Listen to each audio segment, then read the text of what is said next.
Good evening and welcome. We're coming to you earlier than usual today because of an event that is taking place later on this afternoon at the IMF World Bank, at the IMF headquarters.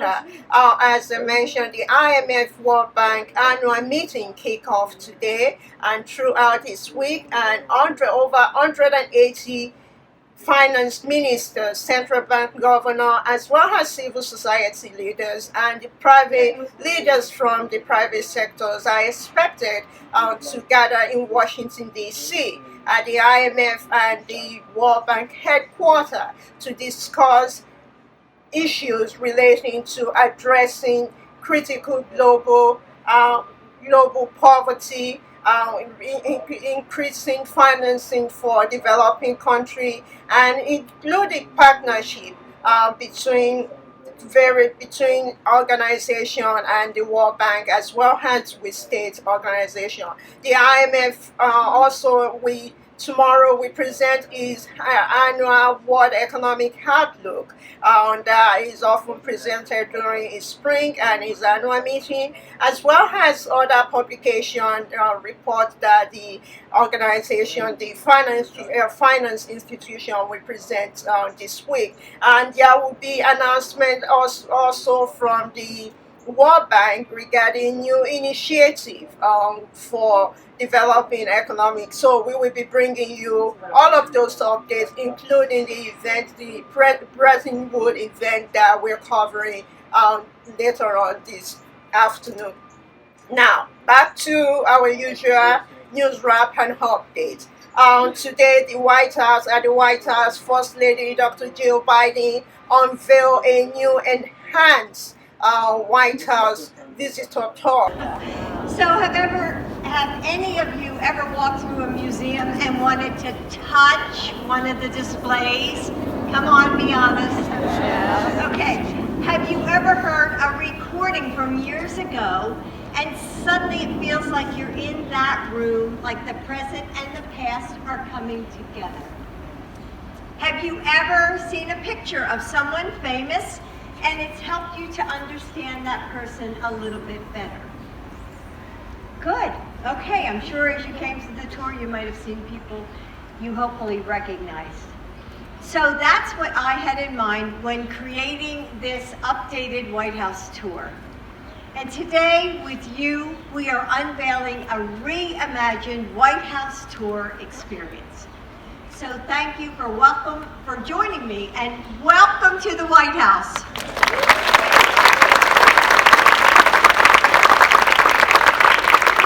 As a teacher for 40 years, I know that we all learn in different ways. Some of us learn something through hearing.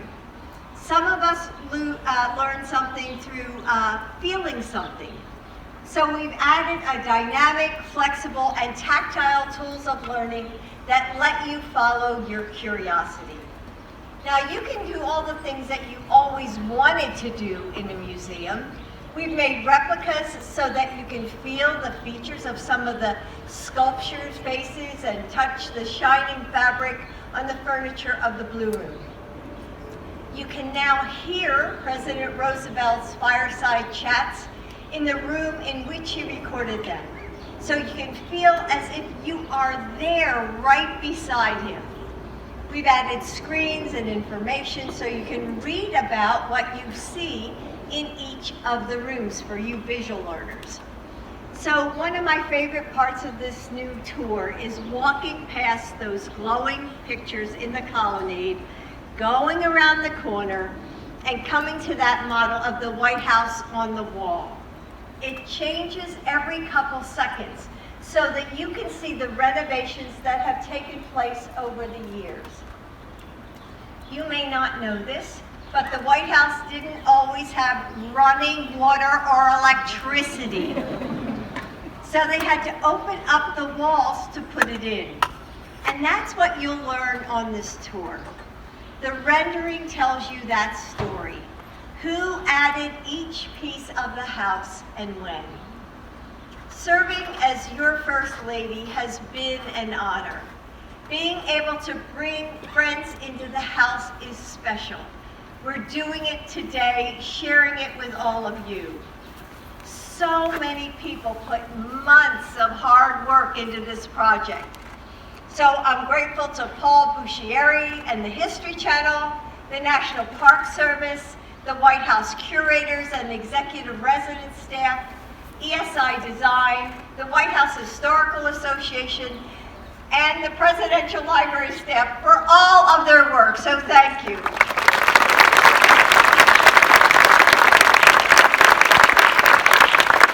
To preserve our history, we must teach it. We learn from the wisdom of the past and weave it into our future.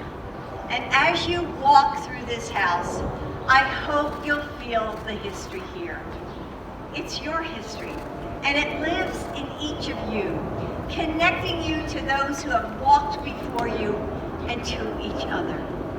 One of the things that makes this house so special is that it belongs to you, the American people. And as your First Lady, it's been a privilege to share it with all of you and keep opening the doors wider and wider. Thank you. Like the Grand Canyon of Yosemite or White House is a national park. Today, and back to Hurricane Ellen and Milton recovery that have been ongoing, and the Biden-Harris administration support for that. Today during the press briefing, the press secretary said that there will be a new program will be created for communities that are impacted. And this includes the over $2 billion that have been dispersed, approved for family that have applied. And as a reminder, the administration continues to encourage people that need assistance to continue to reach out to FEMA, the FEMA location in their community, and continue to get the support and the relief that they need from those areas. I'm losing my voice again, but I will continue. Hopefully, you guys can continue to hear me. Tomorrow, President Joe Biden will travel to New Hampshire tomorrow to talk about how his administration continue to deliver for the American people, and this focus will be on talking about how they have bring down the price of prescription drug for Americans. It will also make a campaign stop during his visit tomorrow in New Hampshire. Last week we announced this, and Secretary of State Anthony Blinken will travel to the Middle East. He's on his way, and he will arrive there tomorrow to engage with allies in the region, following the death of the Hamas leader Sinwar, who was killed last week by Israeli Defense Ministry, and so the Secretary Blinken will be in the region discussing with ally on how to continue the negotiation to release hostages and also to get secure a ceasefire to end the ongoing crisis in the region. And now moving to Africa. African Union Chairman Moussa Faki is hosting the UN Secretary General Antonio Guterres and his team for the 8th annual AU-UN Conference on Peace and Security in Africa. And still staying with Africa, we are moving to health and updates on the MVD that is going on in Rwanda, the Marburg virus in Rwanda right now. For the past 6 days, consecutive day, there has been no new reported cases and no new deaths announced, reported. The World Health Organization Director General Dr. Tedros traveled to Rwanda on Friday and stayed through the weekend. And during his visit, I paid an official visit to the country to see firsthand the response and the response to the outbreak in the country. And he also visited the BioNTech facility that broke down in Rwanda 2 years ago, which is to boost local production of vaccine in Africa.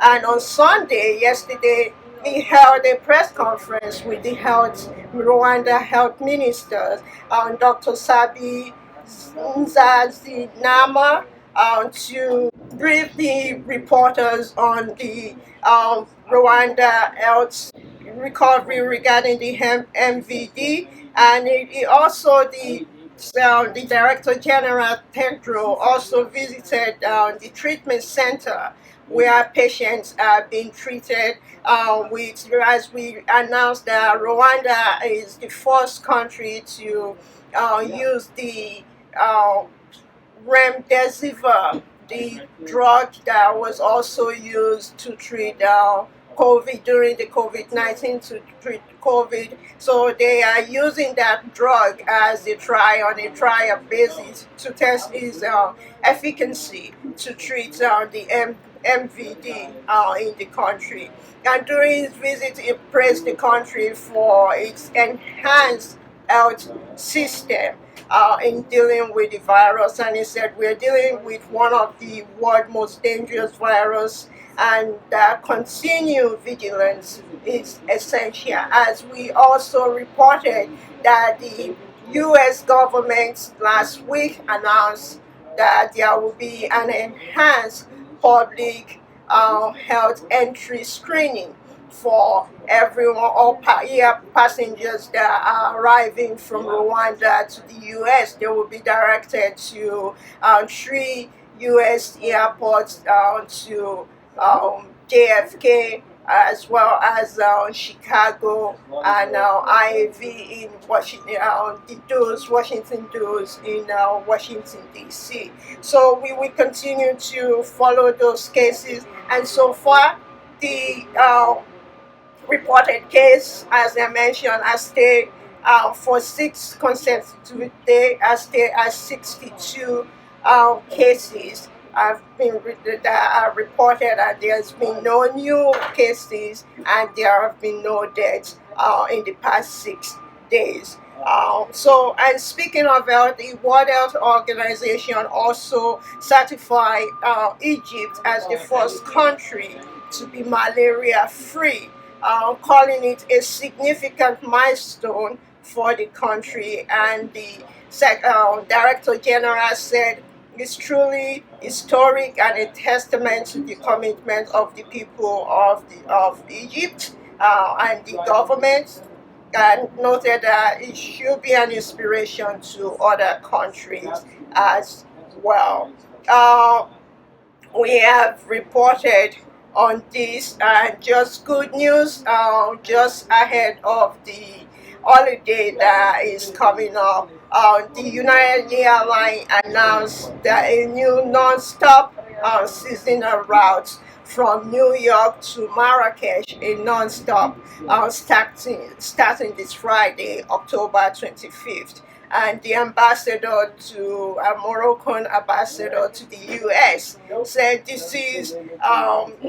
this new link strengthen the ties and open new horizons for travel and cultural exchange between the two countries. And the airline also announced more destinations that are starting next May 2025. Added a new destination to Senegal, a direct flight from the U.S. to Senegal. And we will continue to follow this and bring you more updates as well. And back to the IMF World Bank annual meeting. The administration, leaders from the Biden-Harris administration, will be meeting with various African leaders today. The Deputy Treasury Secretary Wale Adeyemo met with the Deputy Finance Minister from South Africa. That meeting was closed press, and we will see if we can get any additional update, and we will bring that to you as well. And the Rwanda Finance Minister, Yusuf Muranga, also met with the IFC Managing Director today as well. And we will get additional more updates on those meetings and bring them to you. And this wrap up our news updates and news updates and breaking news for today. I hope to see you tomorrow. Thank you very much for watching. I'm Kemi Oshukoya. Have a good evening.